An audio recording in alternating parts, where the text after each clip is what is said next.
မင်္ဂလာပါခင်ဗျာ ARD ကပတ်စဉ်တင်ဆက်နေတဲ့ Editor စကားဝိုင်းအစီအစဉ်ကနေကြိုဆိုလိုက်ပါတယ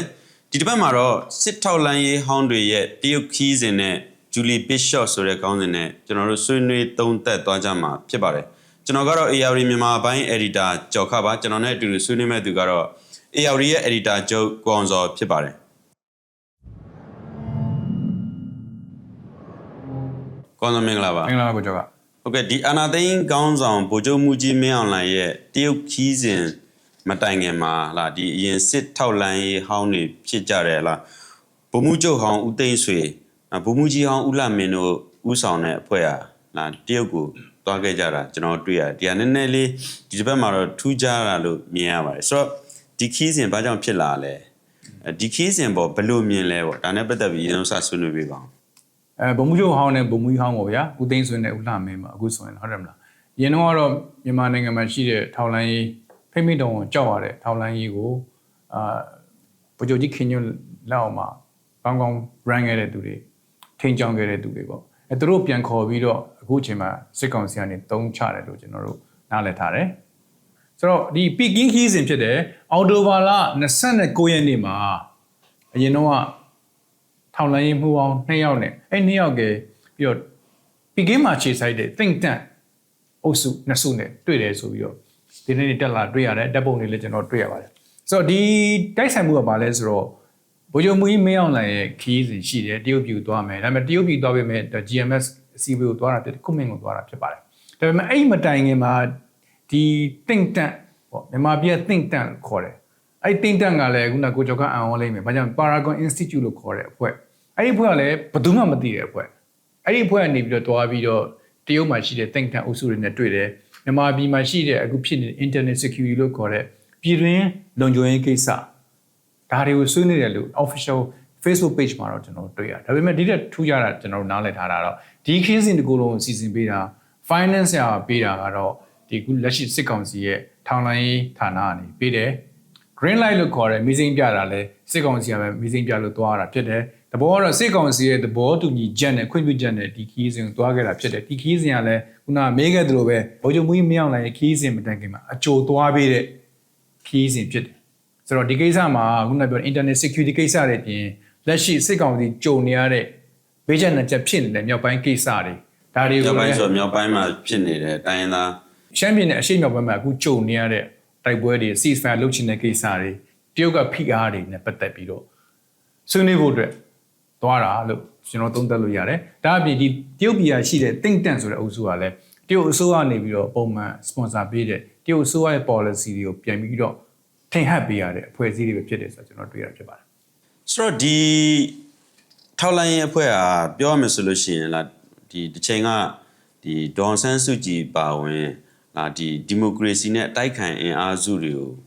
ုဒီအပြတ်သက်နှိပ်ကွပ်ခဲ့တဲ့အဖွဲ့ပေါ့လေဒီနာမည်ဆိုးနဲ့ကြော်ကြားခဲ့တဲ့အဖွဲ့တွေဖြစ်တယ်ပေါ့ဆိုတော့သူတို့ရဲ့ဒီတရုတ်ခီးစဉ်ကဘယ်လောက်ထိအကောင့်ဘက်ကနေမျှော်လင့်လို့ရမလားပေါ့ဘယ်လောက်ထိမျာ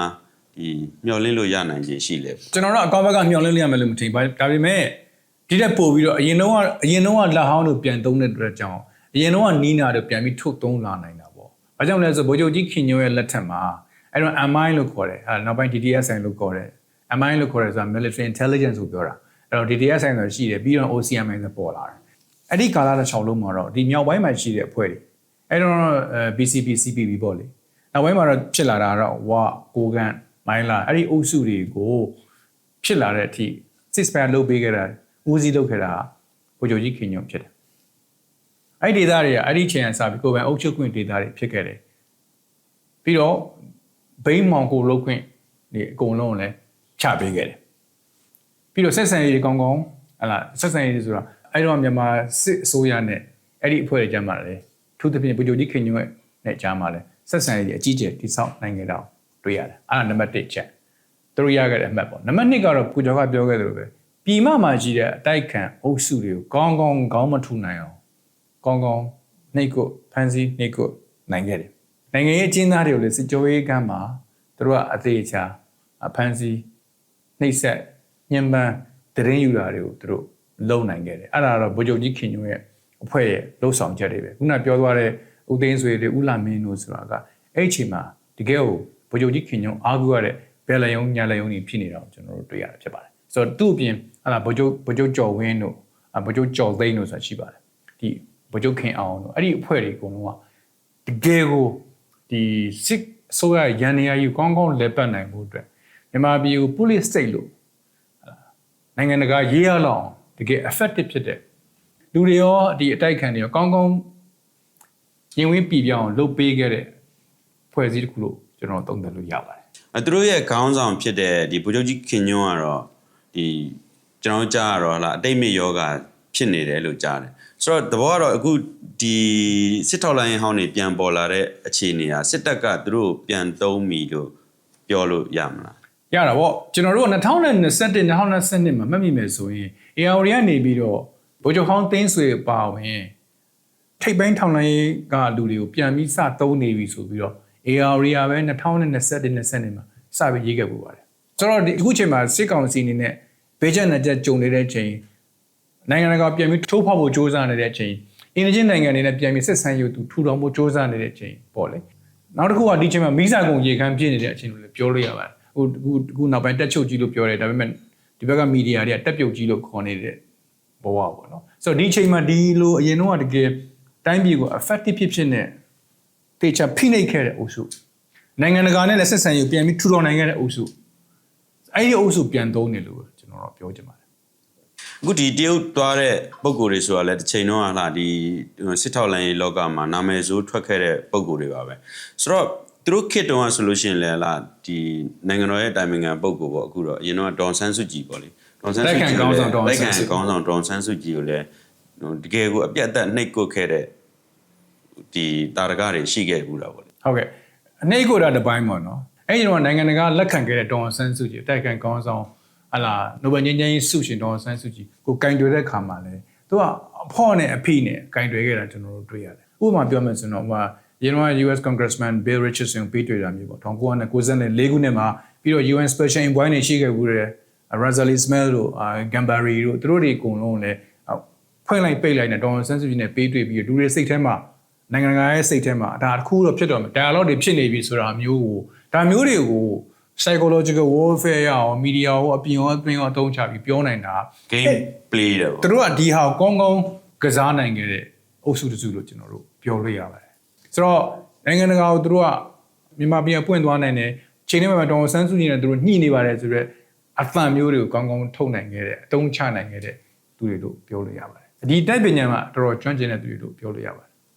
ဆိုတော့ဒီအရင်မကဘဲနဲ့မှဟာဒီနီးပညာပိုင်းတွေမှာဆိုလို့ရှိရင်လည်းသူတို့နောက်ွယ်ကနေဟိုကင်တွယ်ခဲ့တာတွေရှိပါတယ်သူတို့ပြင်တော့ဒီ internet လိုဟာမျိုးတွေပေါ့နော်အဲ့သူခင်မှာလောက်ခဲ့တာတွေရှိတယ်ဟုတ်ကိုကျော်ခပြောတော့2000ဝန်းကျင်ကိုပြောတာ2000ဝန်းကျင်ဆိုတော့အဲ့မှာ internet ဆိုစမဲ့အချိန်အဲ့အချိန်မှာအဲ့မှာအခုချိန်မှာလူတွေတော့မမှတ်မိတော့တဲ့ Egan Internet ဆိုတဲ့ company မျိုးတွေကိုအဲ့ဒါဟိုဦးသိန်းဆွေတော့စာပြီးထောင်ခဲ့တယ်နောက်ပိုင်းကျတော့ living color ကိုခွင့်ပြုခဲ့တယ်ပြီးတော့မှမြန်မာ Times ဆိုတော့သူတို့ကိုယ်တိုင်ဆိုတာ MI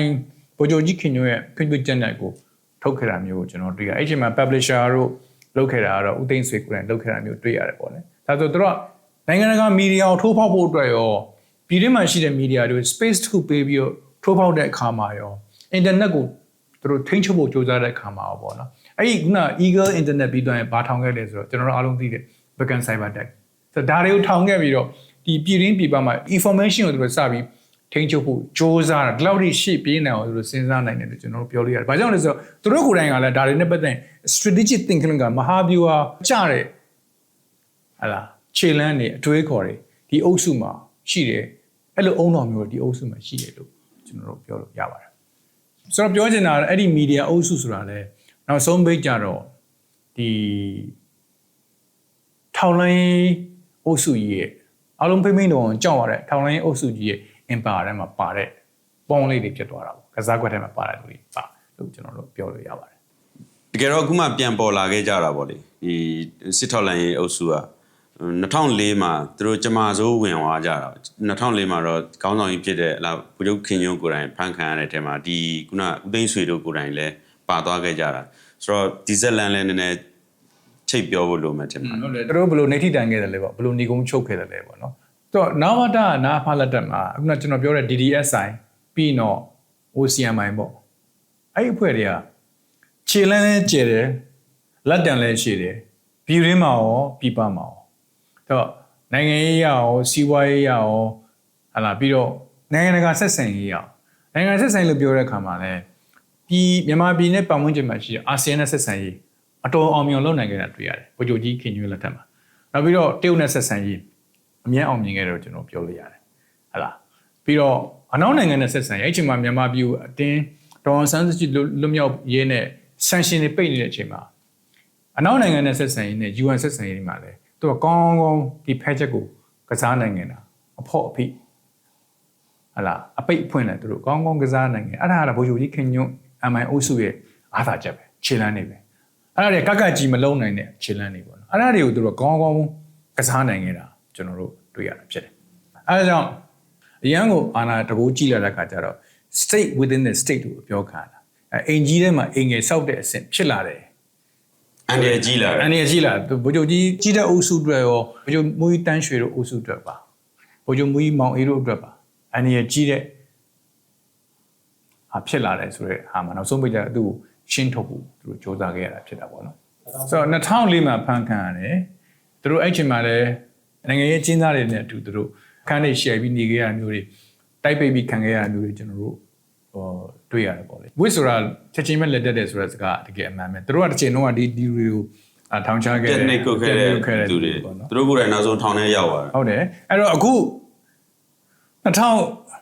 13 14ကာလမှာသူတို့ဖွဲ့ချင်းနေပြန်လုပ်ခဲ့တာကျွန်တော်တွေ့ရတယ်ကိုလန်းကုံသွားပြီအဲ့ဒီသူတွေဘယ်ရောက်နေလဲကြည့်ရင်အငိမ့်စားတွေလောက်ကုန်ကြပြီပြည်ထဲမှာနေတဲ့သူတွေရှိတယ်ပြည်ပမှာနေတဲ့သူတွေရှိတယ်ဒါပေမဲ့စစ်ကောင်စီ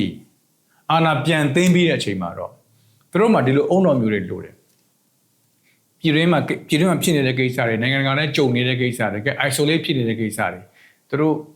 sanction ဖြစ်နေတဲ့ကိစ္စတွေမှာဒါတွေကိုဖြေရှင်းနိုင်မှုတွေအခုချိန်မှာဖြေရှင်းနိုင်မှုတွေပြန်သုံးတယ်လို့ကျွန်တော်တော့အဲ့လိုပဲသုံးသပ်ပါတယ်ဆိုတော့မကြသေးခင်ကဂျူလီဘီရှော့ရဲ့ခီးစဉ်ကိုကြည့်မယ်ဆိုလို့ရှိရင်ဟလာဥခင်ညွန့်လက်ထက်ကအခြေအနေနဲ့တွေးကြည့်မလားပေါ့လက်ရှိလောက်သွားတဲ့အခြေအနေရောဒီအခြေအနေမျိုးလို့တွက်ဆလို့ရလားပေါ့တရားနဲ့ပတ်သက်ပြီးတော့ဘယ်လိုမြင်လဲဆိုတော့ဒီချိန်မှာဗိုလ်ချုပ်ကြီးခင်ညွန့်တို့အုပ်စုဆိုအာဏာရှိနေမယ်ဆိုရင်ဒီလို UN Special Envoy တွေရဲ့ခီးစဉ်ကိုသူတို့ဘယ်လိုကင်တွယ်မလဲလို့ပြန်ကြည့်မယ်ဆိုရင်တော့အခုလက်ရှိစစ်ကောင်စီနဲ့ပထူအောင်ကင်တွယ်မှာအသေးချာပဲလို့ပြောလို့ရတယ်ပေါ့နော်ဟုတ်တယ်ဘောပို့ပြီးတော့သူ့မှာကစားကွက်တွေပိုရှိမယ်ဟိုကဒီဘက်လက်ခံနိုင်အောင်လုပ်နိုင်မယ်ဟိုမှာတန်တမန်ရေးအခင်းချင်းတွေဖန်တီးနိုင်တာပေါ့ဒါပေမဲ့အခုလိုချိန်မှာတော့ဂျာမီဆွဲထားမိတဲ့သူပေါ့နော်ဟလာလုံးဝမိစားကုန်ရေကမ်းပြည့်နေတဲ့ဒီစစ်ခေါင်းဆောင်အနေနဲ့အာဏာသိမ်းတာလည်းမအောင်မြင်တဲ့အချိန်မှာဒီအုပ်စုပြန်ထုတ်သုံးရတယ်ပြည်ရင်းမှာပြည်ပမှာ information တွေ data တွေကို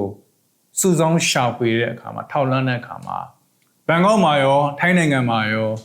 ာနိုင်ငံတကာမှာရောအာဆီယံမှာရောဗိုလ်ချုပ်ကြီးခင်ညွန့်အုပ်စုကလက်တံချီတယ်အတော်ရှည်ခဲ့တာကျွန်တော်တွေ့ရတယ်အဲ့လိုဟာမျိုးတွေကျွန်တော်တို့အခုတွေ့ရမှာပေါ့ဟုတ်တယ်မလားအဲ့တော့ဂျူလီဘီရှော့ခီးစဉ်ဆိုရင်လည်းကျွန်တော်မြန်ဂျူလီဘီရှော့ကအခုစစ်ကောင်းဆောင်နဲ့တွေ့ဆုံခဲ့တယ်လို့ကျွန်တော်တို့သိရတယ် UN ဆေးမှာပြောခဲ့တာတွေကတော့ဟာဒေါ်ဆန်းစုကြည်ပါမယ်နိုင်ငံရေးအကျဉ်းသားတွေအားလုံးပြန်လွှတ်ရေးဒုက္ခတွေအရေးလူငယ်တွေအနာဂတ်ပြောင်းနေတဲ့ကိစ္စတွေမြန်မာပြည်လက်ရှိကြုံတွေ့နေရတဲ့အခက်အခဲတွေကိုသူကတင်ပြသွားတာမျိုးတွေ့ရတယ်အဲ့ထိုင်မှာဟလာထူးခြားတာတကူကတော့အမြင့်ဖြတ်ရေးလုံးဝအုပ်တုံအမြင့်ဖြုတ်ရေးဆိုတဲ့စိတ်ဓာတ်မျိုးမထားဖို့ဆိုတဲ့ဟာကိုလည်းသူကတိုက်တွန်းသွားတာတွေ့ရတယ်အဲ့ဒီချိန်မှာပဲဟလာခုနဆိုရင်မန္တလေးမှာဖမ်းတဲ့ကိစ္စတွေဥစောမျက်မှောင်ဇာဗနာကိုလိုက်ပို့လို့ကူညီလို့ဖမ်းနေဆိုတဲ့ဟာတွေကအခုပေါ်လာတယ်ဘုံကျဲတဲ့ကိစ္စတွေဆက်ဖြစ်နေတာတွေ့ရတယ်ဆိုတော့ဒါကတော့ဒါဂျူလီဘီရှော့ရဲ့ခီးစဉ်မသွားခင်ရောသွားတဲ့ပြီးတဲ့အချိန်မှာကျွန်တော်တို့တွေ့ရတဲ့အခင်းကျင်းတွေပေါ့နော်ဒါပေမဲ့ဒီနေ့ဆွေးနွေးတဲ့အကြောင်းအရာနဲ့ပြောမယ်ဆိုရင်တော့ဒီလိုအချိန်တွေမှာပြည်တွင်းပြည်ပကိစ္စတွေကင်တွယ်တဲ့နေရာမှာလက်ဆောင်အလုံးထက်ခဲ့တဲ့အလုံးပန်းလက်ခဲ့တဲ့ထောင်လိုင်းဟောင်းဗိုလ်ချုပ်ကြီးခင်ညုံနဲ့သူ့ရဲ့လူတွေကိုပြန်ပြီးတော့သုံးဖို့စ조사နေတာစစ်ကောင်စီဘယ်လောက်ဒုက္ခရောက်နေတယ်လဲစစ်ကောင်စီကသူ့ကိုယ်သူပြန်ပြီးဖက်ဆက်ဖို့စ조사နေလဲဆိုတော့ကျွန်တော်တွေ့ရတာဖြစ်တယ်လို့ကျွန်တော်တော့သုံးသပ်ပါတယ်ဟုတ်ကဲ့ခွန်ဆိုကျေးဇူးတင်ပါတယ်ကျေးဇူးတင်ပါတယ်ကိုကျွန်တော